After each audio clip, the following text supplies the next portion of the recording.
Good morning, my beloved friends. How are you doing?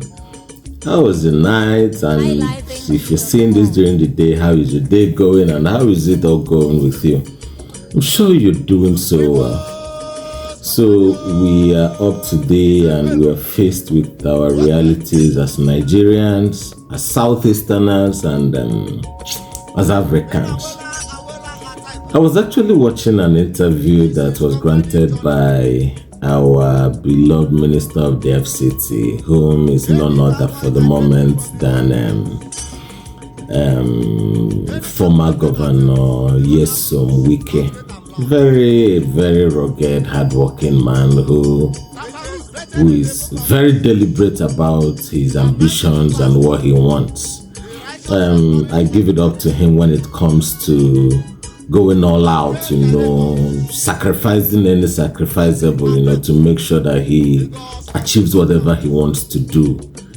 I've said it severally, and I'll still say it here. Wike will fix the FCT. No doubt. We have no doubt about that. But if there are going to be unfortunate casualties along the way, both casualties that are merited and those that are not supposed to have been casualties along that path on him trying to fix the FCT, definitely there would be. He's a man who is given to talking so tough and doing so much, when it comes to what he has an interest in. I admire what he did in Rivers State, to a very large extent, yes, I do. Because if we had something of that quality in Abia State, probably the former governor wouldn't have been lampooned as much as he has been, in the recent past.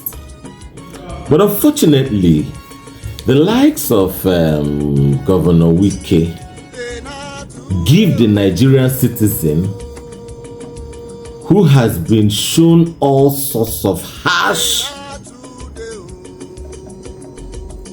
brutal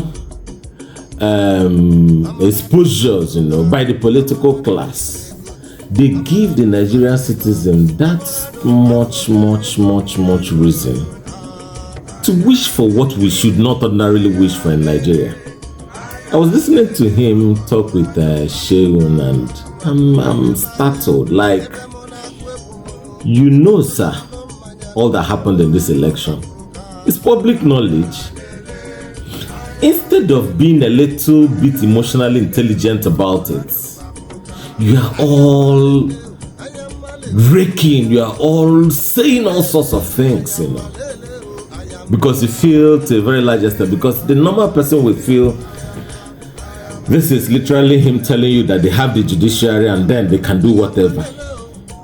In a country where the institutions fail, and the judiciary institution fails, the masses will resort to whatever they feel would work to have their issues addressed. The Nigerian situation is a pity, is a joke. Whether you want to accept it or not is what it is. And these men who have played this role in this past election should own up to the reality that this is not how a country is supposed to be run. Our economy is in a bad shape. Almost everything about the country is in a bad shape. And instead of the political class to be a little bit diplomatic in the engagements, they are rubbing it to our faces that nothing can happen.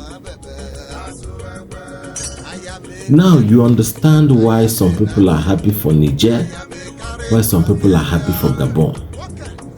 You are seeing the stacks of money that are being seen on the sons and the allies of the president in Gabon. Yet the Gabonese people live in poverty. What is wrong with Africa? What is wrong with every one of us? We have so much resources. The African strongmen are the ones in charge of everything, taking away every of these resources to serve their own personal interests. I look at the whole thing, I get worried. Is it now what is happening also in my own southeast? You know, when the whole IPOB stuff and the rest started, I've always been very clear about my position on this whole thing. I said it and I'll continue to say it. We don't have anything on the federal government. No! The political elites in the East are using every one of you. Because the truth is this. Our allocations come, they have access to everything basically they need to provide leadership for their people, but they'll never do it. Rather, they will loot off these resources, share it amongst their cronies, and allow the region to wallow in poverty.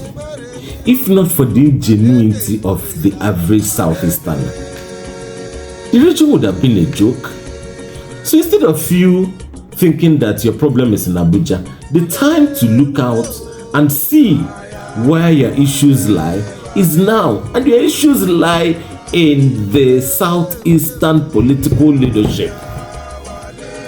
They are the reasons why the region has not fared the way it should. These guys are giving money for projects in the East. These guys are called up to deliberate on issues that pertain to our general welfare, and they get the whole thing and get off with them.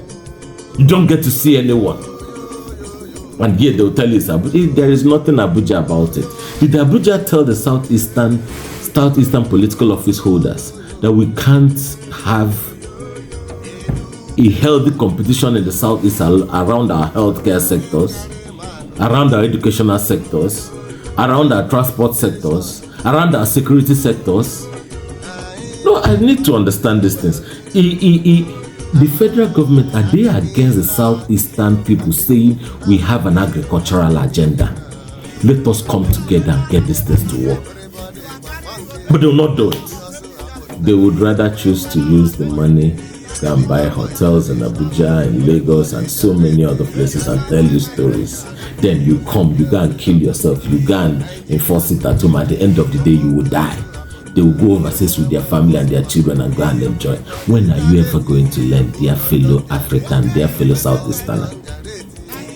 So I'm looking at the whole thing and I'm of the opinion seriously that the likes of former Governor Nyesom Wike should tread carefully. We are all humans who deserve to be respected. You are a public servant. You owe us some respect, sir. You don't come and treat the Nigerian people as though they don't matter because of your political interest. It's not fair. Even if they don't tell you, it's not fair. I know you're going to fix Abuja. I'm not in doubt about that. You talk and you work hard, I know. But when you talk, sir, be a little bit deliberate in the engagement. You're a lawyer. And I expect you to be a little bit smarter. You know what happened in this election, sir. You know. It's public knowledge. These are the type of things you guys do and set the country on fire.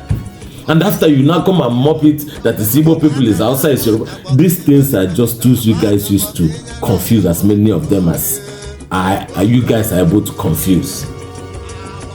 You need to tone it down a bit and leave the media, get to do the job. The tempo in the nation is not nice. We all know what happened in that. The average young person is bruised. That's the truth. But yet, you guys act as if you don't really understand the implications of what you all did during the elections. And then you're fine. You come to the media, you're shoving it down at. It's not the truth, sir. That's not the truth. We need to have these conversations. They are not popular opinions, but then we must have them.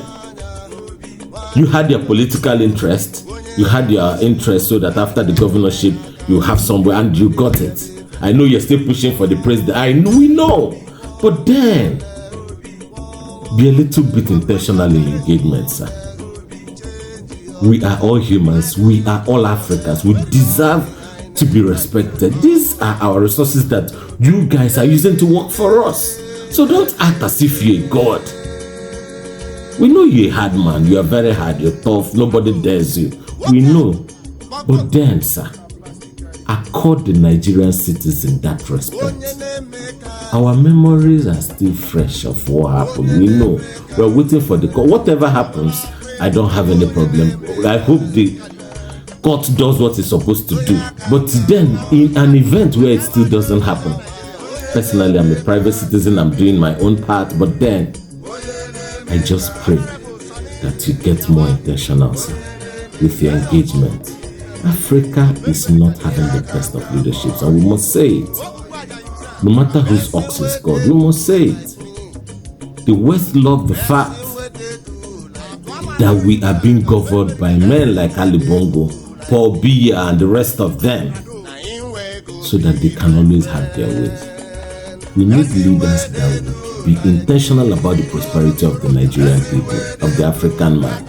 We need something of that nature, sir. Our institutions ought to work. We have to really support them to work.